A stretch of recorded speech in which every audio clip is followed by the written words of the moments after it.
এইরকম পরিস্থিতি হলে কি করবেন? এই যে একটু খেয়াল করে দেখেন, এই বোনটি যখন যাচ্ছিল অনেকগুলো ছেলে তাকে ডিস্টার্ব করার চেষ্টা করছিল।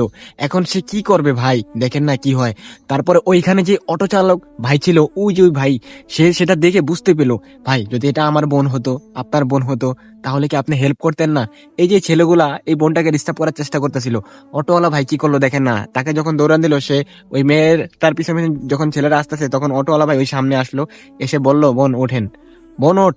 এটা যখন বললো শুনছে, সে যখন মেয়েটাকে বোন বলে ডাক দিয়ে বসাইলো গাড়ির ভিতরে, তখন দেখেন না কি করলো ওই ছেলেটা, ছেলেগুলো অটোমেটিক পিছন থেকে চলে গেল।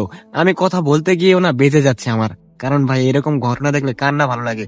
তারপরে দেখেন, চুপ করে বোনটা ওইখানে বসেছিল, অটোওয়ালা ভাই তাকে নিয়ে আসলো তার জায়গা মতন, এসে তাকে নামাইলো, তারপরে বললো, আপনাকে তো আমি চিনলাম না। পরে অটোওয়ালা ভাই জবাবে উত্তর দিল যে, আপনার চেনা লাগবে না, আমি যদি আপনাকে ওইখান থেকে ওইটা না বলে আনতাম, তাহলে আপনার সাথে কি হতো। সেটাই দেখেন কতটা বেশি খুশি হয়ে গেল, অটোওয়ালা ভাইটা কত ভালো কাজ করেছে। আপনার আশেপাশে দেখবেন এই ধরনের অনেক কাজ হয়ে থাকে। ও ভাই, এই ধরনের বিপদ দেখলে কি আপনি হেল্প করবেন না প্রিয় ভাই? এই ভিডিওটা যদিও বোঝানোর ক্ষেত্রে তৈরি, কিন্তু বাস্তব ঘটনা এরকম অনেক হয়ে থাকে।